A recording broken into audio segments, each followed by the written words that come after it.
It's my feel-good breakfast show. Welcome back, everybody. This is your Feel Good Breakfast show on S3. Happy Monday to all of you, a start of a brand new week. And I think we need to start this week off on a positive note because we know that the gift of the givers are once again, they are stepping up amidst another crisis in the country. And we're talking about the lootings, obviously, in KwaZulu-Natal and Gauteng. And their goal is to protect large-scale food distribution facilities. And tell us more about this is Dr. Imtiaz Suleiman, the founder of the Gift of the Givers Foundation, the largest disaster response NGO in Africa. A very good morning to you, Doctor. Good morning to both of you. Doc, always great to be connecting with you, but it's always bittersweet because it seems to be during our darkest hour, and boy, has this last week not been our darkest hour. When we look at food security, it's been disrupted on probably the grandest scale we've ever seen. We already know that from our discussions with you over the last year and a half, the situation has already been intense. You yourself, as an organization, in fact, fell victim to the looting. You've been on war fronts. You've seen the worst of humanity. Just how bad was this situation, and how is it right now? Well, first, I need to clarify. Our warehouse wasn't looted. Okay. It was a warehouse that we used to use in, last year. A business, but there's a sad story behind this. Okay. A businessman who used to be a volunteer for us used to store our goods in that warehouse because he used to distribute for us in Port Shepstone in the South Coast area. Okay. We had to stop using that warehouse in January because sadly, the businessman, his brother, and his father, all three passed on with COVID within 3 weeks. Oh, my word.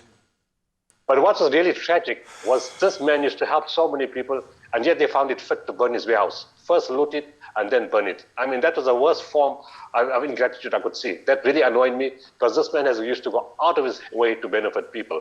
So our signage was still on the warehouse door, on the inside, so people thought that it was our warehouse. It was just a warehouse that we were using. In terms of the situation itself, it has calmed down quite a bit, in the area itself. The biggest anxiety people have now is to obtain fuel and to obtain food items. And of course, hygiene packs. 3 or 4 items stand out for people. The first one most people ask is for baby milk. Secondly, for diapers, because if you don't change a baby, the skin already becomes fully red and burnt. And thirdly, food items. And from the food items, it started off with very basic stuff, with milk and bread. So based on that, unfortunately, more and more fuel stations have opened up. More and more petrol tankers have come. So the fuel queues have sort of subsided substantially compared to the 3 or 4 days ago when they started filling fuel again. In terms of milk and bread, we've been handing out to individual families in the suburbs, but lots of people throughout the province have been doing the same thing. So it has been a huge social community activism where people from everywhere have just got together buying milk and bread and distributing for free to everybody all over the province. That has been excellent. Our next target, or our primary target, were healthcare workers. Because with the looting itself and the security issues and fuel, a lot of doctors and nurses couldn't get to hospital. And then we got called by hospitals to say, we only have 2 nursing staff in the whole ward. Wow. Patients need oxygen, they need food, they need medication, we're not going to manage. What can we do? So, and then when the food queues opened up, we said we can't send doctors and nurses to food queues. So we decided to send full food parcels to the hospitals where it's a food supply for a whole month. And by that time, things should stabilize and the healthcare workers don't have to join any queue. So we did that, and we're still busy doing that. And then the request came for food for patients. The patients haven't eaten for 2 or 3 days. So we started supplying food not only for the healthcare workers, but for the patients. And now the full rollout is those people who have been affected in the different areas, who don't have the means, who need food. So that's been on a full scheme rollout. We were held back because our staff couldn't come to work. Again, fuel, we couldn't load our trucks, put them with fuel and get stuck halfway. So that was a delay. The big challenge is going to be, the Minister of Agriculture, Toko Didiza, called me on Thursday. And she said the big challenge is that 29 areas have absolutely no shop. No shop to buy anything, all gone. There's no food source anymore, at all. Yes, and so we need to get food to those people. Oh, well, it makes me think what we would be doing without your efforts right now. So thank you so much for responding to the call. You are asking South Africans to step up and do whatever we can. What is it that you need from us? Well, first, from a non-monetary point of view, South Africans, we need to stop attacking each other.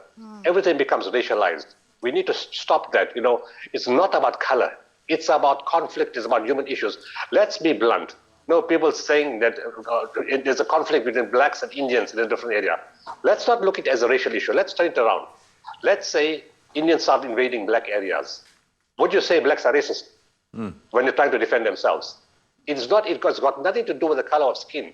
It's got to do with the situation. People are not worried what color you are. It doesn't matter what color you will be. If people are under threat, they will defend the areas. It's a human reaction in any situation that you defend yourselves in any area. And black people were defending themselves in black areas also. Did that make them any racist? No. It's just a human situation. So we need to understand the situation very, very clearly. It's not about racism. It's about protecting yourself. And while that has happened, we need to rebuild relations. And right now, it's so amazing.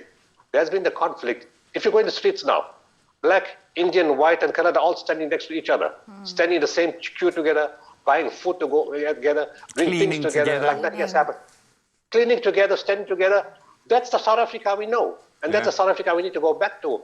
And we shouldn't allow people to divide us and make us fight with each other. That's counterproductive and harmful to the country. Doctor, I have to ask, how can people get involved? How can they reach out to you if they do want to contribute to the organization? Well, there's two ways of doing it. Contribution is cash and kind. Let me explain that. Cash, of course, you can go to our website. All the details are there. Or call our toll-free number, 0800 786 911. You can call that. In terms of kind, people are very, very generous. But it's not practical for us to collect, one house says we give you 4 beans and two fish, and somebody else says we're going to give some rice. No, it can't work like that. The goods in kind has to come from a corporate company where they send you truckloads or container loads. Because then we have to offload it with heisters, repackage it into food parcels, and re-deliver it. If you send it, people want to buy the small items, but in terms of the trucks will be wasted. It's going to take too long to reorganize those goods into pallets. It's just going to waste a lot of time. Rather use that money. It saves you the transport cost. Make a deposit. We get things at discounted prices. Sometimes we buy one, get one free, and sometimes we get everything free. So we can use your money to go a much longer way. One final point is we have to look at supporting hospitals with medicines. 70 pharmacies were burnt. A lot of doctors' surgeries were burnt. 45 optometrist practices were burned. 2 pharmaceutical companies were completely burned down, so all the stock is gone. And a manufacturing pharmacy company was also burned down. So there's going to be a huge shortage of medicines. So besides food and milk, baby food, diapers, hygiene packs, toothbrush, toothpaste, we need to support hospitals with medicines, and we're going to be putting a amount of money in there. And the final thing we want to do is small businesses, if we can rehabilitate them, they may need 5,000 or 10,000 or 15,000 to get back onto their feet. And when they get back onto their feet, everyone will employ 1 or 2 people, because I'm telling you, several thousand jobs are going to be lost with this, because 40,000 businesses have been affected. Yeah. As we tally the cost, I'm sure there will be a few more dark days ahead of us, but you've shown us a glimmer of hope to cling on to. Thank you so much for the efforts of you and your team, Doctor. We really appreciate it, and I know people on the ground probably appreciate it the most of all. So thank you so much for your efforts and for joining us. It's a pleasure. Thank you very much.